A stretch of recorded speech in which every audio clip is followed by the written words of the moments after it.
নতুন অসমৰ সপোন লৈ আসলতে আজি মই কংগ্ৰেছ দলত গৌৰৱ গগৈ ডাঙৰীয়াৰ নেতৃত্বত মই জইন কৰিলোঁ।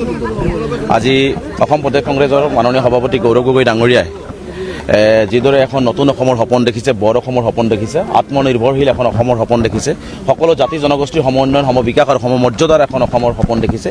সেই কামত গৌৰৱ গগৈ ডাঙৰীয়া যেনেদৰে আগবাঢ়িব তাৰ এজন সেনানী হিচাপে মই সহযোগ কৰিবৰ কাৰণে আজি মই ভাৰতীয় জাতীয় সমাজত যোগদান কৰিছোঁ। আৰু মই আশাবাদী যে অসমৰ ৰাইজে এইবাৰ নিশ্চিতভাৱে গৌৰৱ গগৈ ডাঙৰীয়াৰ নেতৃত্বত এখন মানে সুন্দৰ অসম, বৰ অসম, সমন্বয়ৰ অসম, ভেদাভেদ নোহোৱা অসম, সাম্প্ৰদায়িকতা আঁতৰাই আমি অসমখনক আগুৱাই লৈ যোৱাৰ কাৰণে যি কাম হ'ব সেই কাম নিশ্চিতভাৱে আগন্তুক দিনত এটা ভাল ফল পাবলৈ আগবাঢ়ি গৈ আছে। আপুনি 26ত টিকট বিচাৰিব? চব পাৰ্টিত মই আজি জইন কৰিলোঁ, গতিকে পাৰ্টি এতিয়া যি দায়িত্ব দিব সেই দায়িত্ব মই নিষ্ঠা সহকাৰে পালন কৰিবৰ কাৰণে চেষ্টা কৰিম। কাৰণ অসমৰ বিশেষকৈ মই যিহেতু সংখ্যালঘু সমাজৰ পৰা আহিছোঁ, সংখ্যালঘু ৰাইজৰো বহু সমস্যা আছে।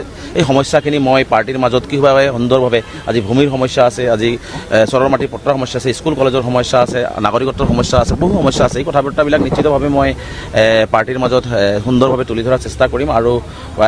আৰু সকলো জাতি জনগোষ্ঠীৰ লগত কেনেকৈ এটা সমন্বয়ৰ হাকোট সৃষ্টি কৰিব পৰা যায়, পাহাৰ, ব্ৰহ্মপুত্ৰ, বৰাক, ভৈয়াম, শদিয়াৰ পৰা ধুবুৰী, বৰাকৰ পৰা ব্ৰহ্মপুত্ৰলৈ সকলোতে আমি কেনেকৈ একেলগে মিলিজুলি আমি এখন সুন্দৰ অসম কৰিব পৰা যায় তাৰ কাৰণে নিশ্চিতভাৱে কাম কৰিম। গতিকে পাৰ্টিয়ে মোক য'ত যেনেকৈ দায়িত্ব দিব মই সেই দায়িত্ব পালন কৰিম।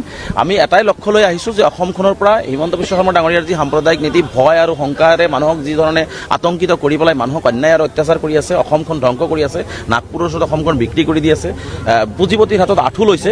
গতিকে ইয়াৰ পৰা আমি অসমখনক কেনেকৈ বচাব পাৰোঁ, গতিকে তাৰ কাৰণে আজি কাম কৰিব আহিছোঁ। আৰু বিশেষকৈ সাম্প্ৰদায়িকতাৰ নামত যি ধৰণে তেওঁ হিংসা বিদ্বেষ আৰু বিশেষকৈ ধৰ্মীয় সংখ্যালঘুসকলক বিভিন্ন মানে সম্প্ৰদায়ৰ মানুহক টাৰ্গেট কৰি লৈছে, ইয়াৰ পৰা আমি কেনেকৈ এটা সমন্বয়ৰ অসম, শংকৰদেৱ গুৰুজনা, মাধৱদেৱ গুৰুজনা, আজানপীৰ গুৰুজনাই যি এখন বৰ অসমৰ গঢ়ি থৈ গৈছিল সেই বৰ অসমখন আমি কেনেকৈ ঘূৰাই আনিব পাৰোঁ, আৰু যি সাম্প্ৰদায়িক নীতিৰে যি হিমন্ত বিশ্ব শৰ্মা ডাঙৰীয়াই কাম কৰি আছে তাৰ পৰা আমি কেনেকৈ মুক্ত হ'ব পাৰোঁ, তাৰ কাৰণে আমি অসমবাসী ৰাইজে ঐক্যবদ্ধতাৰে আমি সকলোৱে মিলিজুলি কাম কৰিব লাগিব।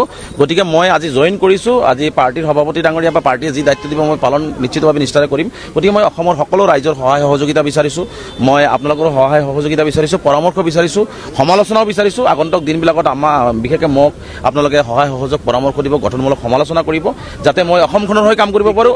আৰু সকলো দলে যি দায়িত্ব দিব মই নিষ্ঠা সহকাৰে পালন কৰিবৰ কাৰণে প্ৰস্তুত হৈছোঁ।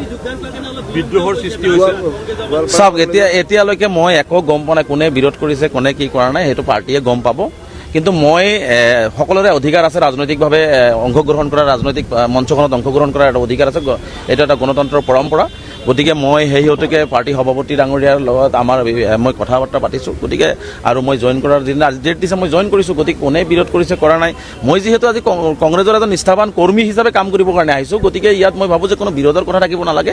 কোনোবাই যদি কিবা কৈছে আমি সকলোৱে মিলিজুলি একেলগে কাম কৰিম।